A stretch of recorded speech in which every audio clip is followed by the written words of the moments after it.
예. 국민의힘에 있다가 더불어민주당에 복당한 이현주 전 의원. 경기 용인정 지역구에서 3인 경선을 거쳐 민주당 후보로 공천됐습니다. 지금 만나보겠습니다. 어서 오세요. 네, 안녕하세요. 예, 축하드리겠습니다. 네, 예. 오랜만입니다. 예, 네. 오랜만에 뵙습니다. 네. 자, 경선 소감부터 한 말씀 해주시죠. 일단 뽑아주신 분들한테 예. 또 지지자분들한테 감사드리고요. 제가 이렇게 보니까 굉장히 또 생각을 해보니까 마음이 무거워요. 네. 어깨가 무겁죠. 왜냐하면 이 무슨 생각으로 뽑아줬을까 네. 하는 생각을 하잖아요. 윤석열 정권 심판 또 그다음에 들어가서도 네. 이제 총선에서도 이겨야 되고 그다음에 또 들어가서도 국회 들어가서 역할 하라는 기대가 엄청난 거 아니겠어요? 예. 그죠?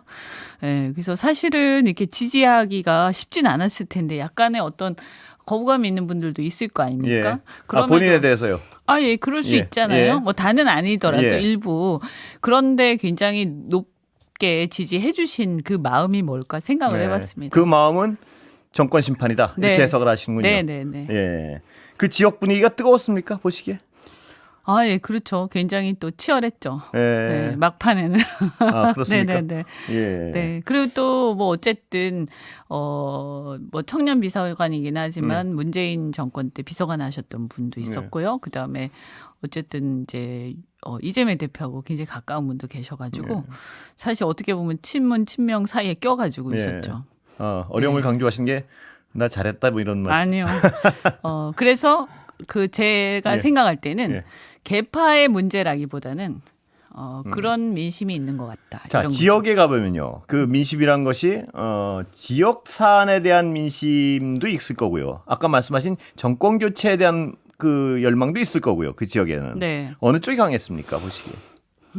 둘 다 있는데 네. 사람마다 좀 다르시죠. 그죠? 그런데 저는 이렇게 강조를 해요. 제가 이번에 당선되면 이제 3선이 되거든요. 네. 그런데 지역의 이제 발전이라는 것도 정부가 하는 것을 그냥 무조건 묵묵히 있는 게 주민들한테 꼭 도움되는 게 아니에요. 네. 어차피 정부는 개발 계획 같은 거 갖고 있는 거고요.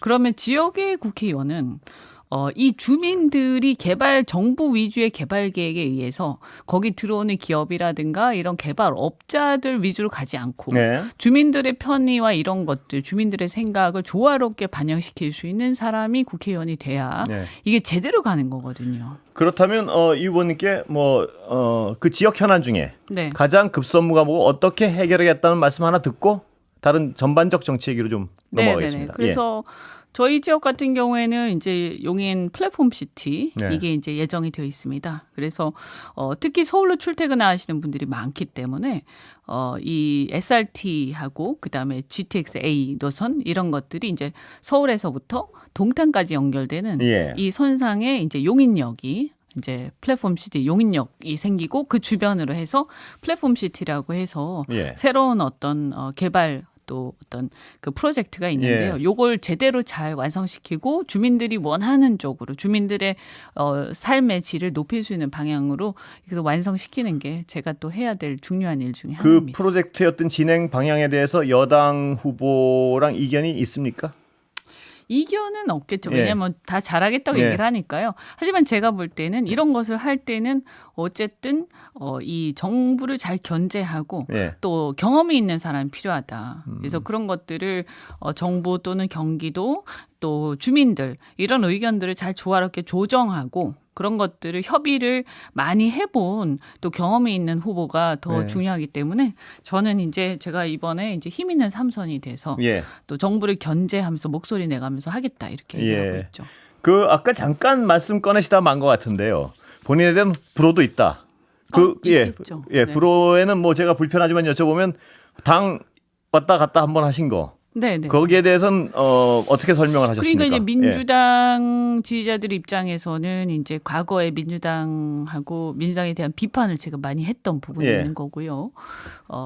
그런데 이제 또 반면에 또 국민의힘 지지층에서는 저 사람은 이게 그 전에 이제 지지하셨던 분들이 예. 계신 거죠.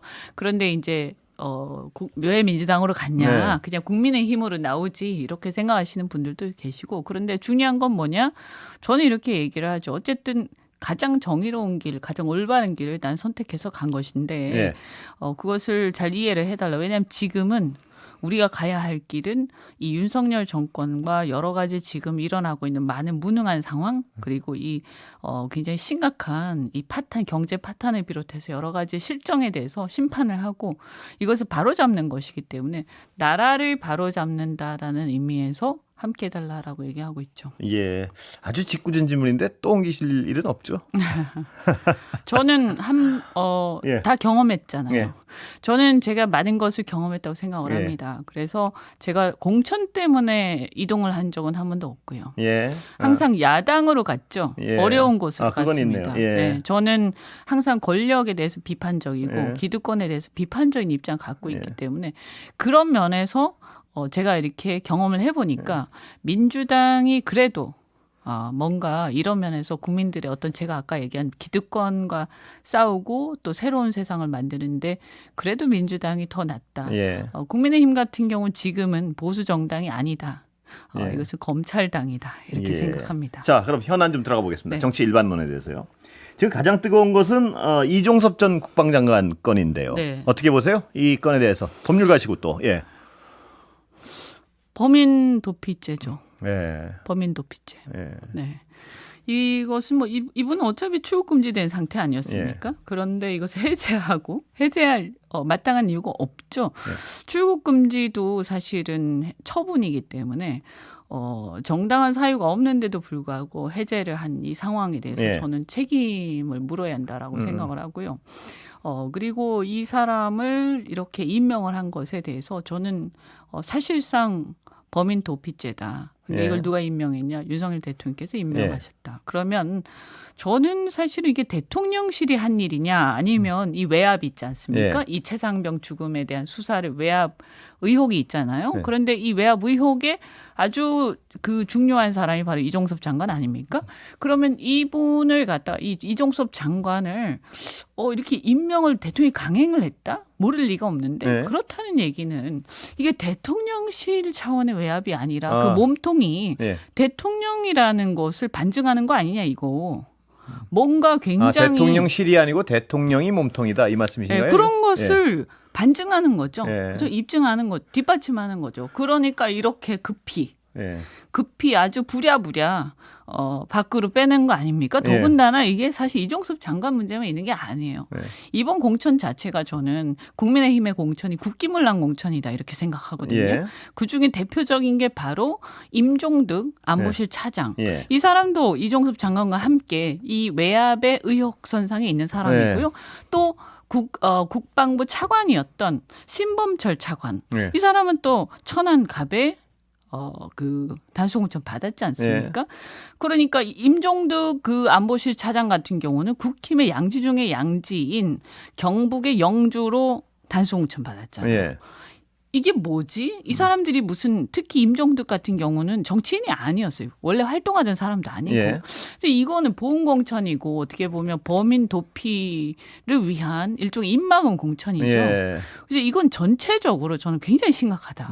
그래서 저는 이 모든 것들이 하나의 큰 게이트고요. 그 몸통은 대통령이 아니신가 예. 이 생각이 드는데 어떻든 간에 최상병의 죽음부터 그다음에 이 최상병의 죽음에 대한 수사를 외압을 하면서 이것을 항명죄로 이렇게 뒤집어서 누명을 씌우는 사태까지 거기에 이어서 이제는 범인을 도피시키는 이 상황까지 일련의 상황에 대해서 이것은 국기문란 게이트죠. 야, 대통령실에서는요.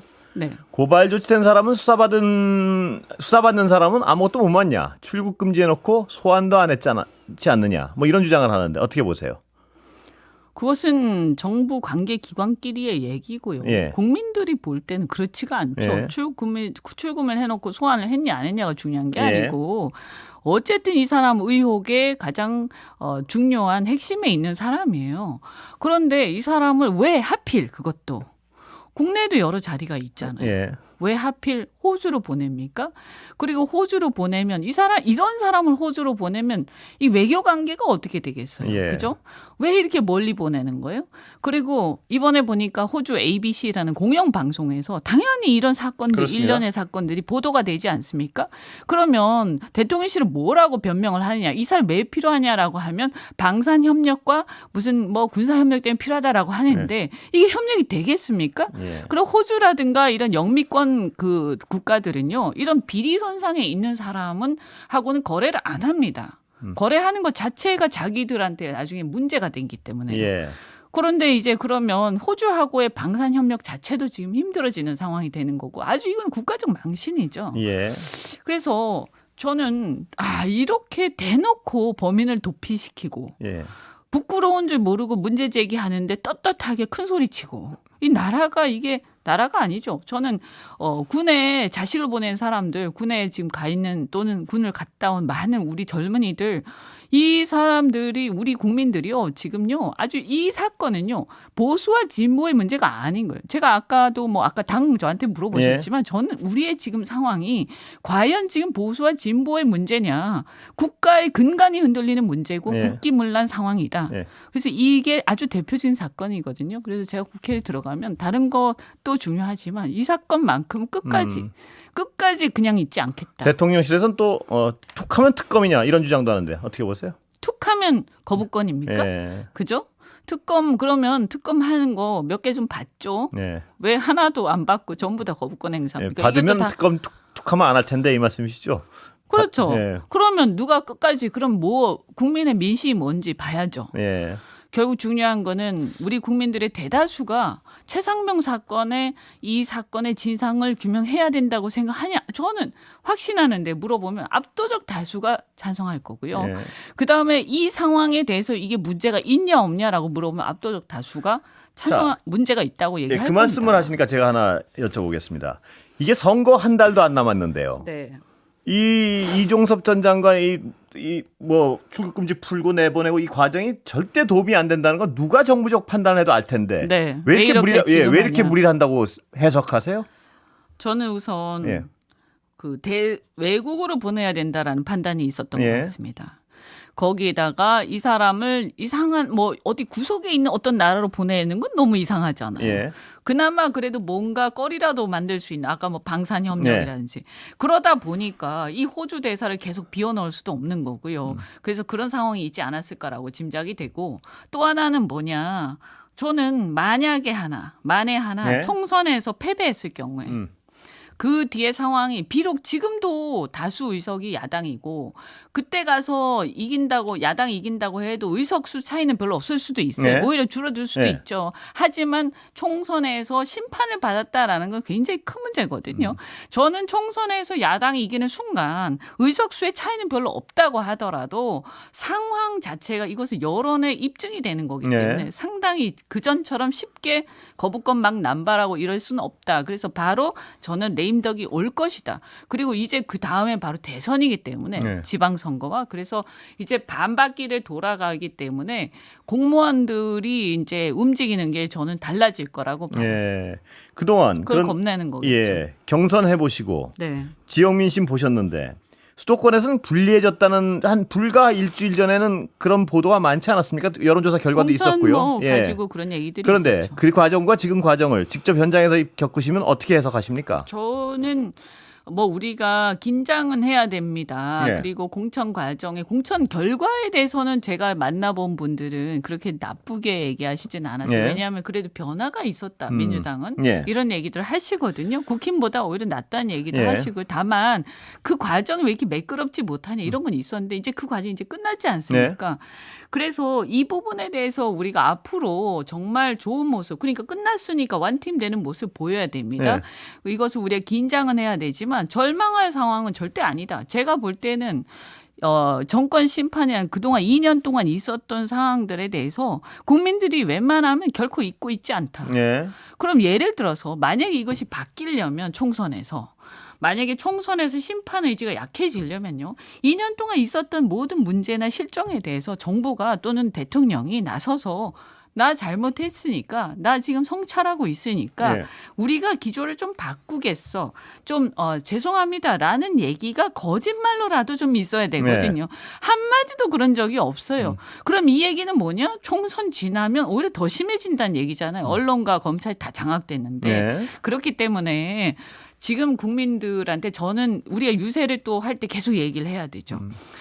총선 때까지도 이 지금까지 있었던 거에 대해서 이런 방구 사과하거나 청찰한 적이 없는 정권에 대해서 심지어 옛날 같으면 무슨 일이 생기면 예를 들어서 이태원 참사 일어나요. 그럼 사과라도 해요. 네. 그렇잖아요. 그게 거짓말일 수는 있지만 네.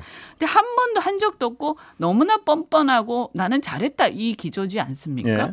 그런데 우리가 여기에서 앞으로 남은 3년 지금 한동훈 위원장이 막 나와서 활동은 하시지만 한동훈 위원장이 대통령이 아니에요. 3년 동안 누가 대통령이냐? 윤석열 대통령 임기가 3년 남았습니다. 네. 그래서 이것에 대해서 우리가 2년보다 더 심한 혹은 적어도 비슷한 상황에 대해서 우리가 추인할 것이냐.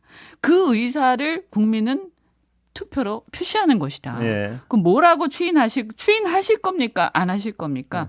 그거를 묻는 그 의사 표시를 하는 그 절차이기 때문에 꼭 이번에는 의사 표시를 해달라라고 예. 호소를 그 해야죠. 질문이 유권자들한테 먹혀 들어가고 있습니까? 현장에서 느끼기? 제가 얘기할 때는 예. 좀 먹혀 들어가는 것 같고요. 더더군다나 보수층에서도 예. 일부 그것에 대해서 수긍하시는 분들이 있어요. 그러니까 뭐냐면 국민의힘은 자신들이 굉장히 공천을 잘했다고 생각하는지 모르지만 결과적으로 보면 두 가지이지 않습니까? 첫째는 기득권 공천. 예. 그러니까 이때까지 2년 동안 숨죽이면서 줄만 서고 아무 역할도 못하고 말 한마디 못한 그 의원들이 그대로 들어가는 거예요. 그다음에 또 하나는 뭐냐 하면 완전히 내려꽂는 친윤 친한 공천, 예. 친 김건희 공천 아닙니까? 그러면 이 두 개를 보더라도 지금 특히 저같이 이제 용인이라든가 이런 이쪽의 경기도를 보면 윤석열 대통령 측이나 한동훈 쪽에서 완전히 내려꽂았거든요. 근데 경기도는 원주민이 상당히 많이 사세요. 예. 아직도. 그런데 그 원주민들 출신의 후보자들이 깡그리 무시하고 완전히 그냥 경선도 아니고 아예 무시해요. 예. 이들의 민심. 저는 이들이요 과연 국민의힘을 자신들이 예전에 지지하던 그 보수정당이라고 생각할까? 예. 저는 아니라고 봅니다. 자, 선거 구도를 좀 여쭤보겠습니다. 시간이 다 돼가서. 더불어민주연합, 조국혁신당 어떻게 보세요, 관계를? 어떻게 보시고 어떻게 흘러갑니까? 지금 앞으로? 뭐 예. 이 조국혁신당하고 우리가 이렇게 막 치열하게 막 피 튀기면서 싸울 그런 관계는 네. 아니다. 어느 정도 경쟁은 하지만 협력적, 우호적 경쟁 관계 아닌가 이렇게 네. 생각이 들고요. 왜냐하면 지역구에서 부딪히지 않잖아요. 다만 이제 당의 입장에서 보면 비례에 대해서 걱정은 좀 되죠. 예. 네, 근데 저는 뭐 어느 정도는 좀 뒤로 가면서는 민주당의 비례 후보들이 확정이 되면 민주당 비례 정당도 뭐 표를 어느 정도는 좀 충분히 얻을 거라고 예상을 하고요. 그 점에 대해서는 당이 많이 노력을 해야 된다. 예. 하지만 이제 제가 볼 때 더 중요한 건 뭐냐? 지금까지 보면 왜 정권 심판에 그게 좀 약해졌느냐. 가장 큰 이유가 개혁신당이 새로운 미래랑 손잡으면서 반윤에 대한 목소리가 민주당을 제외하고 없어져 버렸어요. 예. 그러면서 전체적으로 중도층이라든가 민주당은 별로 이 민주당 좋아하진 않지만 그럼에도 불구하고 반윤 정서가 강한 무당파들이 이게 동조하는 그 어떤 분위기가 약해진 거거든요. 네. 개혁신당이 그렇게 되면서. 근데 이제는 개혁신당도 별도로 나가면서 앞으로 저는 이들도 살아남기 위해서는 반윤 목소리를 세게 낼 수밖에 없다라고 네. 보고 거기에 더해서 뭐 조신당이라든가 뭐 최근에 보니까 뭐 소나무당인가 네. 하여튼 이런 당들이 나오면서 송영길 전 대표 네. 말씀이시죠? 그러면서 전체적으로 약간의 차이는 있지만 반윤의 정서가 굉장히 세질 거라고 봐요. 네. 그래서 선거가 진행이 될수록 이 윤석열 정권의 실정이 다양한 방면으로 제기가 될 것이다. 조국혁신당에 지금 시간이 거의 다 됐네요. 예, 근데 이 혁신이 어떤 민주당을 갈라먹힙니까? 아니면 민주당의 외연을 키우는 방향으로 갈 것 같습니까? 저는 하기 나름이라고 봐요. 네. 그래서 갈라먹기 누구 하기 나름입니까? 민주당이요?